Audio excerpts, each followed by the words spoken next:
guys have been craving some delicious pasta during this shutdown and lockdown. I know pasta is one of the most common staples on the shelf, and today we're going to find out how to make an Italian style meat sauce that's simple and easy, and it's going to be delicious flavor right from your home kitchen. Stay tuned to Nick Does Food and Drinks here on YouTube and find out that easy way to make a flavorful gravy.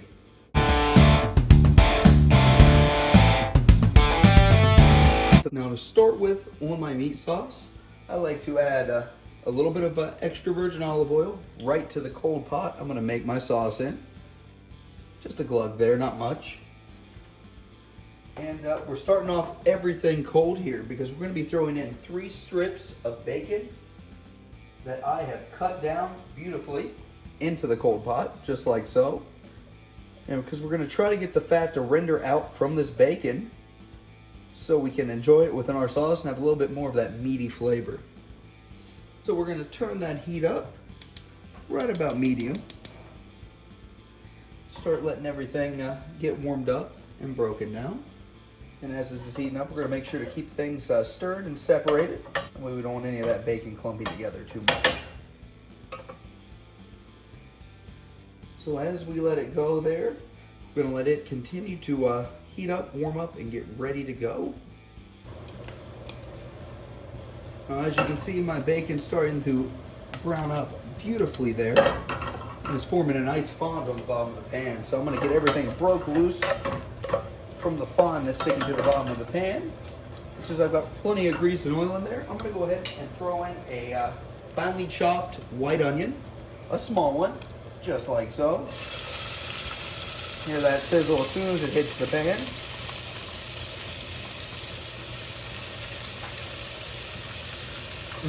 Sounds great, doesn't it? So we're gonna let that onion soften up there and turn the heat down just a fuzz. So you can see how that grease just got soaked right up by the onion. It's gonna really make that flavorful. Now while my onions are softening in the bacon grease and the oil, I like to get my Italian sausages prepared for this meat sauce. So what I like to do is take my sausages just like this, and I'm going to give it a split right down the middle. Split that casing right open just like so. So that way I can grab the casing just like this and peel it right off the sausage just like so. So it's nice and easy to crumble that up in your hand when you're adding it right to your sauce.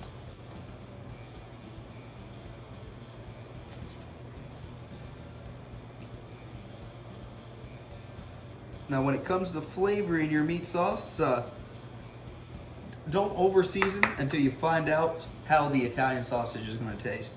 So if you get a spicy Italian sausage for this, it might already have enough spice in there for you. Or if you get a mild like I did, it might need some more flavor. Now that we got our sausage out of the casing, let's go check back on the onions and make sure they're not overcooking.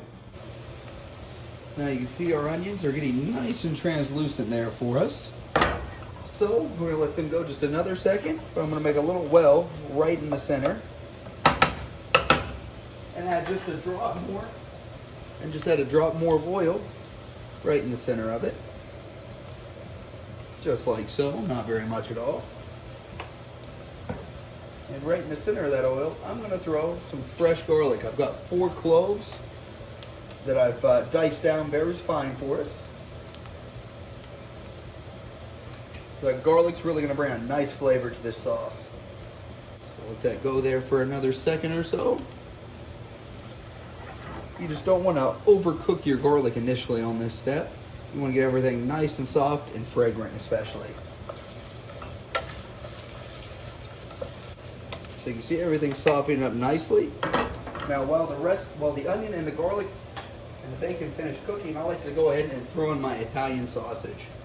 I've got 5 Italian sausages here that I've taken right out of the case so I can crumble them down and throw them right into our sauce. So just like that, just break off a few globs just like so. Throw it right into the sauce. It's very messy and it's going to feel weird between your fingers, but it is a necessary step because you want to have that maximum flavor potential and you want some meat in every bite. Now you can see I've got all my Italian sausage right in the pot. I'm gonna go ahead and give everything a good mix there and try to break up the sausage even more with my wooden spoon. We're just gonna want this sausage, it's gonna cook very quickly now that we've got everything broken down nice and fine. And we're gonna let it go here for a few minutes, keeping an eye on it and continually stirring it so nothing burns. So you can see there it's already starting to turn brown on us. Nice and beautiful. Now that the sausage is starting to brown and in the pot, I like to add a few spices right now to the mix. I'm gonna add 4 shakes of red pepper flakes. And then just a little bit of dry Italian seasoning, just like so. Then I'm gonna give it a mix, get everything nice and incorporated. I wish you could be here to smell it. You want to keep this sausage going until it gets a nice brown color. You want to make sure it's starting to get cooked all the way through before you go with the next step. Now you can see my sausage getting nice and cooked. Next, I like to add a big spoonful of tomato paste, just like that. The tomato paste is going to give it a lot richer flavor and help take away the blandness from the San Marzano canned tomatoes that I'm going to use. So now you can see that tomato paste is nice and incorporated in the sauce. So next what I like to do is take a bottle of Sauvignon Blanc or any other dry white wine and pour about a cup in here.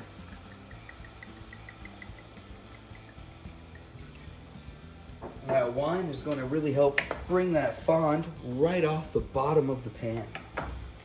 All that delicious bacon and meat flavor, onion flavor we had on the bottom of the pan, we're getting that incorporated right into the sauce. So we're gonna let that wine deglaze and let the alcohol burn off. And in the meantime, we're gonna go ahead and get everything else ready for the sauce. I'm gonna let it go another minute and make sure that alcohol's out so it doesn't disflavor my dish. Now that my wine is finished cooking off all the alcohol, what I'm gonna do is I've got a can of San Marzano tomatoes here. And they are delicious. I recommend you start using them in all of your tomato dishes because they're grown in the volcanic soil around Mount Vesuvius. And that flavor is there compared to a regular old canned tomato. So to start with, I'm gonna pour a little bit of the juice off right into the sauce. Help thin it out just a little bit there. So now that I've got a little bit of the sauce poured into the tomatoes, I'm going to take a mashed potato masher, like so, and mash all those tomatoes up, just so they'll cook a little bit better in my sauce. If you make a mess, no big deal, it is the kitchen. Now that I've got my tomatoes crushed, I'm going to simply dump them right into the sauce, just like that. And I'm going to give it a mix, like so. Then I'm going to take my empty tomato can and fill about halfway with water and add some water to my sauce. So there's extra liquid to evaporate while this cooks. We're going to get this sauce to a simmer. We're going to get it turned down low after it starts simmering and let it go for about an hour. You can even let this thing go for 2 hours, 3 hours, 4 hours. And the longer you let it go, the richer the flavor will be. I'll be right back. I'm going to pour my half can of water right into the sauce, and I'm going to give it a mix. I almost forgot one important spice I forgot to add. I like adding a dash of nutmeg, just like that. We'll mix that right into it. Now you can see my sauce is starting to come alive, starting to bubble, starting to move. So I'm going to go ahead and drop the heat down to low and partially cover with the lid. Coming back to stir every 15 to 30 minutes to make sure nothing's sticking or burning on the bottom. Now I'll be back in about 15 to give this a check and see how it's coming along. Now the sauce has been going for about 30 minutes there, so I'm gonna go give it a check and see what it looks like. You can see there a lot of liquids came up to the top, so we're gonna get everything mixed back together. You can see the sauce level has dropped, probably about ½ an inch so far. Now at this point, I do like to add a pinch of white granulated sugar. Now the sugar here is gonna help cut through the acidity of the tomatoes and help round out the dish just a little bit more. So just a pinch like that is perfect. And I'm gonna give that a mix into the sauce.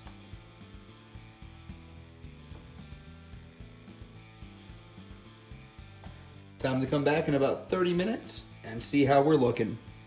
Now after about an hour, our sauce is looking pretty good there. Let me give it another stir. Starting to look beautiful. Now, while they're in the last few minutes of cooking there, first and foremost, as I'm gonna crank up the water that I'm gonna boil my pasta in, get it going. Perfect. And then for the sauce, I've got some Parmesan cheese that I've cut straight off the block, very thinly.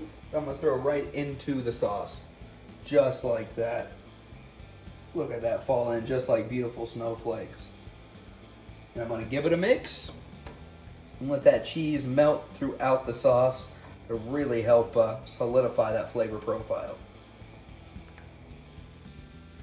Now after a few minutes of letting that Parmesan cheese melt right in the sauce, I'm gonna throw 2 tablespoons of butter right into the sauce. That's gonna help really with the shine and the flavor.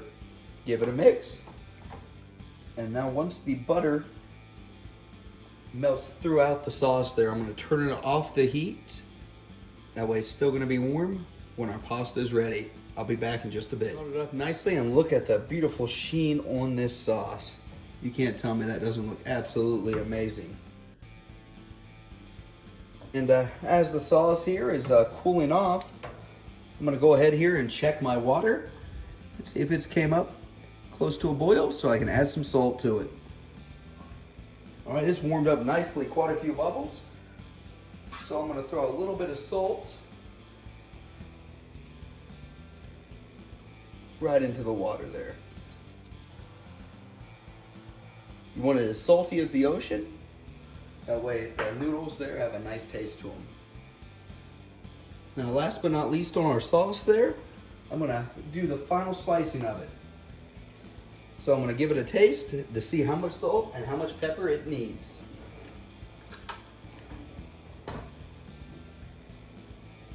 And it's gonna need a little bit of salt there, not too much, just a splash.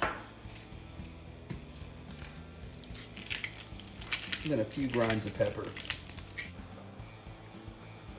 Now after the mixing in the salt, I'm gonna give it another taste to see, make sure the seasoning's just right with that salt and that pepper. Ooh, that was perfect. All right, now that we've got the pasta water to a rolling boil there, I'm gonna go ahead and double check, make sure it is. It definitely is. I'm gonna go ahead and dump my pasta in. I'm gonna be using angel hair for this preparation. So I'm just gonna slot that right into the water, just like that. And to help keep your pasta from sticking and get it all in there, just slowly stir it in. Slowly stirring the sink into the water. You can see it all just dropped right in. I'm gonna give it another good stir there to make sure nothing's sticking to the bottom, because that would be terrible and a good waste of angel hair pasta. I'm gonna let this go here for just about 5 minutes to get that nice al dente touch right to the pasta. Now we want to stir that pasta occasionally to make sure there's no sticking throughout that boiling process. Now that the pasta has finished its cook time, we're gonna get that drained and get ready to plate up and serve the whole dish.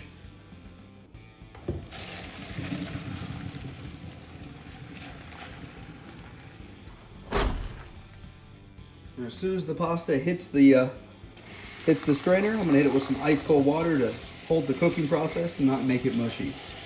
Now that our pasta's done, it's time to combine everything together and get it plated right up. First, I'm gonna start here with some of the pasta. Grab it with a pair of tongs, and I'm gonna give it a twist inside the container as I pull it out.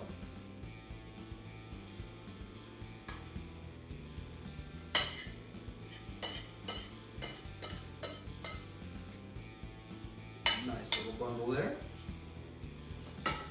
It's time to hit it with some of that beautiful sauce we made. So I'm gonna be able to spoon just a good bit right over the top there.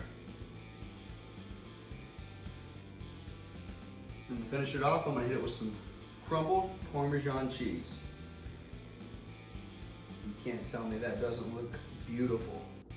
Now you can't tell me that this Italian-inspired meat sauce is not looking absolutely beautiful. Whether you call it gravy, whether you call it bolognese, or whether you call it meat sauce, I recommend you give this a try at home. You're not gonna regret it. Give it a taste and see how it turned out.